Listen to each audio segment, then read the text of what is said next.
العلماء وعرف فضلهم. عیسیٰ علیہ السلام اللہ کے نبی ہیں، پیغمبر ہیں، بہت اونچی شان رکھتے ہیں. حضرت عیسیٰ سے خطاب ہوتا ہے پروردگار کا، اے عیسیٰ عظم العلماء وعرف فضلهم، تم علماء کی تعظیم و تکریم کرو اور ان کے فضل و شرف کو پہچانو. اندازہ لگاؤ کہ اللہ کے نبی کو جب اللہ کا خطاب اور حکم ایسا ہو سکتا ہے، کیسا؟ علماء کی تعظیم کرنا، علماء کی تکریم کرنا، علماء کے فضل و شرف کو پہچاننا، اشرف الاولیاء کی قدر کرنا، تاج الاولیاء کی قدر کرنا، ان کے فضل و شرافت کو پہچاننا. جب اللہ کا حکم حضرت عیسیٰ سے ہو سکتا ہے، ہم گناہگاروں کے لیے کتنی بڑی تاکید ہوگی، کتنا بڑا حکم ہوگا. اے عیسیٰ عظم العلماء، علماء کی تعظیم و تکریم کرو، وعرف فضلهم، اور ان کے فضل کو پہچانو. جاؤ لأنی فضلتهم علی العالمین علی جمیع خلقی الا النبیین والمرسلین.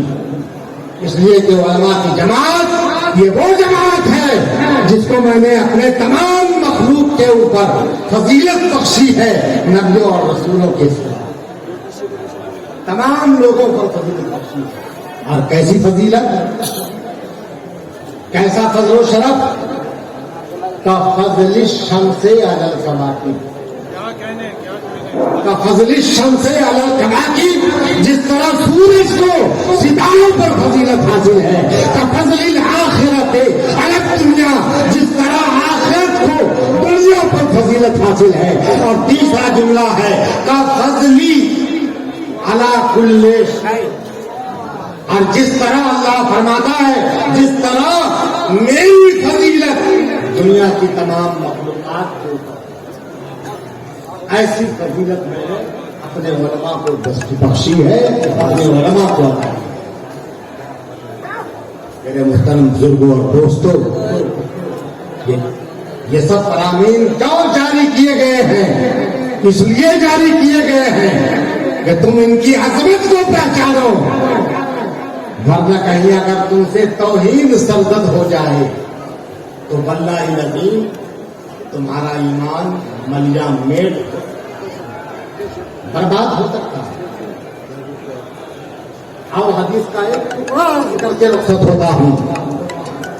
تم نماز پڑھتے ہو، روزہ رکھتے ہو، مگر تمہاری نماز کی حیثیت کیا ہے؟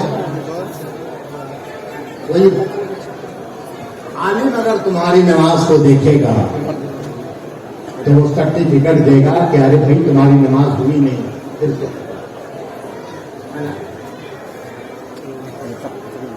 عام طور پر عوام الناس کی نماز کس طرح ہوتی ہے، کیسی ہوتی ہے؟ یاد رکھنا، ان اللہ طیب ولا یقبل الا الطیب، اللہ کی ذات پاکیزہ ہے اور پاکیزہ ذات پاکیزہ عبادت کو قبول کرتی ہے. عبادت کو پاکیزہ بناؤ. پاکیزہ کیسے بناؤ گے؟ علماء کے آستانوں کی قدموں کی خاک چھان کر، علماء کے در پہ جھک کر کے اپنے عبادت کی اصلاح کرو، نماز کی اصلاح کرو. کیسے نماز پڑھی جائے؟ علماء سے سمجھو. تم نماز پڑھو، اگر صحیح ہو گئی تب تو تمہاری نماز عبادت ہے. تو جب نماز پڑھو گے تب تیرا عمل عبادت. جب سو جاؤ گے تو تیرا سونا عبادت ہوگا. بولو بولو، ارے سونا عبادت ہوگا. مگر یہ میں نہیں چاہتا ہوں. یہ ہم سب کے آقا و مولا جناب محمد رسول اللہ فرماتے ہیں نوم العالم عبادت. ارے عالم کا سونا بھی عبادت ہے، سونا بھی عبادت ہے. تو جہاں عالم کا سونا عبادت ہے وہاں عالم کی نماز کی کیا حیثیت اور کیا منزل ہوگی، کیا مرتبہ ہوگا جب عالم نماز کے لیے کھڑا ہوگا۔ نوم العالم عبادت، عالم کا سونا عبادت ہے۔ مذاکرتہ تسبیح، عالم کا مذاکرہ اور گفتگو کرنا یہ تسبیح ہوتا ہے۔ ونفسہ صدقہ، اور عالم کا سانس لینا یہ صدقہ ہوتا ہے۔ اور عالم کی آنکھ سے اگر ایک قطرہ اشک، ایک قطرہ آنسو، میں نے تاج الاولیاء کی آنکھوں کو دیکھا ہے، ایک نہیں کئی بار دیکھا ہے، کہتے کہتے بیان کرتے کرتے دعا کرتے کرتے ان کی آنکھیں ڈگڈگا گئی ہیں۔ فرماتے ہیں کہ بہن قطرہ، ایک قطرہ اگر عالم کی آنکھوں سے بہہ جائے تو آقا فرماتے ہیں کہ تجھ سے او بحرم من نار جہنم، تجھ سے او بحرم من نار جہنم، یہ جہنم کے سمندر کی آگ کو ایک قطرہ آنسو عالم کی آنکھ کا نکلا ہوا یہ بجھا دیا کرتا ہے۔ نعرہ تکبیر، نعرہ رسالت، سیدی سرکار حضور تاج الاولیاء۔ سبحان اللہ۔ آقا فرماتے ہیں کہ فمن احال العالم، تو اب جس نے عالم کی توہین کیا، جس نے اشرف الاولیاء کی توہین کیا، جس نے تاج الاولیاء کی توہین کیا، جس نے مخدوم علاء الحق پنڈتی کی توہین کیا، جس نے مخدوم سمرا کی توہین کیا، آقا فرماتے ہیں فمن احال العالم فقد احال العلم، اس نے علم کی توہین کیا۔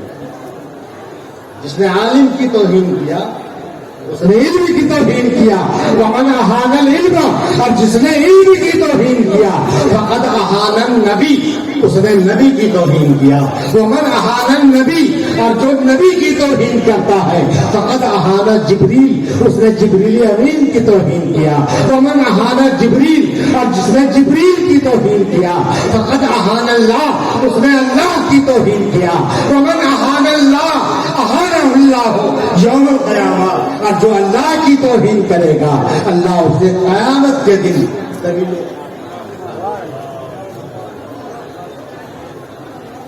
اس لیے لوگوں عالم سے قریب ہو، عالم سے محبت کرو۔ اس میں عالم کا بھلا نہیں ہے، اس میں بھلا تمہارا، دنیا اور آخرت کا بھلا تمہارے لیے۔ کیسے؟ کہ کہیں عالم کی توہین میں مبتلا ہو جاؤ تو تمہارا ایمان نہ برباد ہو جائے۔ حدیث پاک سے آتا ہے کہ من استخف عالما فقد اہلک دینہ، توہین کرنا تو خدا دور کی بات۔ آقا فرماتے ہیں کہ جس نے عالم کو ہلکا سمجھا، ہلکا سمجھا، فقط اہلک دینہ، اس نے اپنے دین کو ہلاک و برباد کر، تباہ و برباد کر۔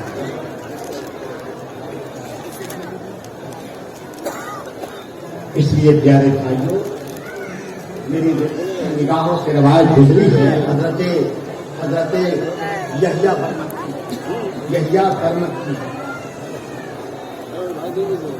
سفیان ثوری جو امام وقت تھے، سفیان ثوری کے اوپر ماہانہ 1000 درہم خرچ کیا کرتے تھے۔ سفیان ثوری عالم وقت، محدث وقت، یعنی ایک عالم دین کے اوپر، ایک محدث وقت کے اوپر، سفیان ثوری کے اوپر حضرت یحییٰ برمکی ہر مہینہ 1000 درہم خرچ کیا کرتے تھے۔ 1000 درہم پھر ہوا کیا؟ انتقال ہوا۔ ہاں، حضرت سفیان ثوری یحییٰ برمکی کے درہم کو قبول کیا کرتے تھے، اور جب یہ سجدے میں جایا کرتے تھے سفیان ثوری، یہ دعا مانگا کرتے تھے، الہی یحییٰ برمکی نے میرے لیے دنیا کے معاملے میں کفایت کیا، وہ دنیا کے لیے میرے لیے کافی ہوا، الہی تو اس کے لیے آخرت کے معاملے کے لیے کافی ہوگا، آخرت کے معاملے کے لیے تو کافی ہو جا۔ یہ ہمیشہ سفیان ثوری سجدے میں دعا کیا کرتے تھے۔ مثال ہوا یحییٰ برمکی کا، لوگوں نے اسے خواب میں دیکھا، پوچھا کہ اللہ نے تیرے ساتھ کیا سلوک کیا؟ تو یحییٰ برمکی نے کہا کہ قد غفر اللہ لی بدعائے، اللہ نے مجھے بخش دیا ہے۔ کس کے بدولت؟ کس کے بدولت؟ ایک عالم دین کی دعا کے بدولت۔ میں آپ کو جہل دینا چاہتا ہوں کہ آپ 500 روپے 1000 روپے اگر مخدوم اشرف بشر کے اوپر خرچ کریں گے اور دعا سے کھڑی تاج الاولیاء اگر ہاتھ اٹھا دیں گے، ہاتھ اٹھا دیں گے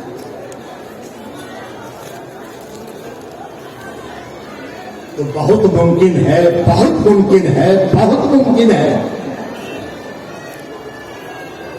یہ شہزادہ رسول ہے، یہ خان مادہ رسول سے تعلق رکھتے ہیں۔